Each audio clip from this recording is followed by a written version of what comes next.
I'm joined in the studio by Jonathan Sacerdoti, who is a broadcaster, journalist and commentator, just to look again at the pressure on the Labour Party from these protests. They've had serious number, they've had 10 resignations already. You've got lots of Labour councillors resigning as well. And I just want to get your thoughts. As an independent journalist, you're very experienced in this area. How much pressure now will we be building on the Labour leadership from both the Jewish community that supports Labour and also the Muslim community as we see these protests, which to me are horrific?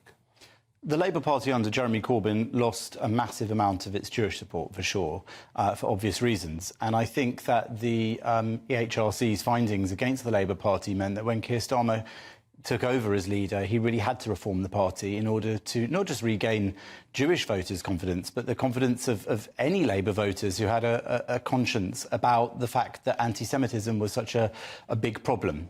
So I think that his position on Israel's war against Hamas has been partly related to that, but also partly a desire to back up the government's position because that is what is morally and ethically correct. And I think most people probably thought that actually Keir Starmer had done a very good job in that, given where the party had been under Jeremy Corbyn. But have you been surprised by the pressure now from parts of his own MPs, from Labour voting Muslims? And in a sense, is that highlighting that actually deep down there is still significant anti-Semitism within the Labour ranks? I think that there is bound to be an issue within the Labour Party, even with a strong leader trying to move it away from problems of anti-Semitism and even the more vicious, more anti-Semitic side of anti-Israel feeling in the party.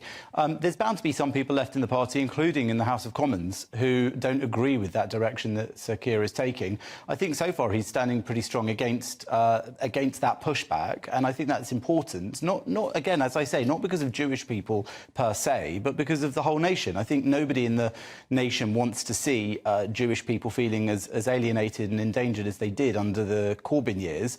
But also when it comes to the issue of the war, I think many people in the country, many Labour voters presumably, will still see that Israel doesn't have many options here after the slaughter and savage kidnapping and brutalising of Israelis. You say that, but I've been very concerned about the growing hate and incitement to these marches. I saw the very first demonstration near the Israeli embassy on October the 9th.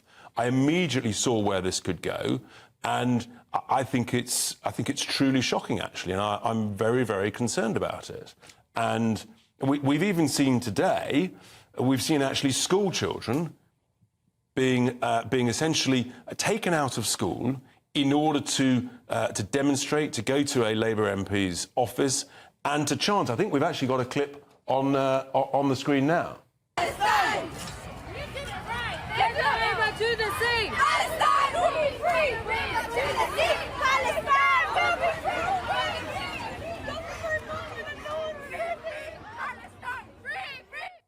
I mean, the reason that those pictures are blurred, Jonathan, is because they are children. Yes. And they are singing, chanting from the river to the sea, which I find absolutely abhorrent. And I think we're in a very bad place when you've got school children who are being taken out of school to get involved in the most controversial part of sort of geopolitics. And where does that leave it with mixed schools, where you've got Muslim children and Jewish children? Well, I wouldn't want to see people pitting Jews and Muslims against each other in Britain. I think the whole point of our society is that it shouldn't matter if you're Jewish or if you're Muslim or if you're neither. I think that we're all able to think as British people and as sensible consumers of the news. And what I'd like to say really about that chant is it is scary to see this from the river to the sea being chanted by children, by anyone on the streets of London. I think if anybody hadn't known previously what it meant and that it indicates a sort of genocidal intent towards the State of Israel and its people, they do know now because it's been so discussed. I agree entirely, but there's no way, in the nicest possible way, those children can know the undertones, the genocidal undertones. They are being used, I think, as pawns for a bigger picture. I think that touches on another very important part of this whole issue, which is that there is a bit of a gulf between the older part of society and the younger part and how they feel on this issue. And I think that's the case with many issues in the modern day. But I think that we are at a dangerous moment, because if there are a lot of people in the traditional media, let's say like the BBC,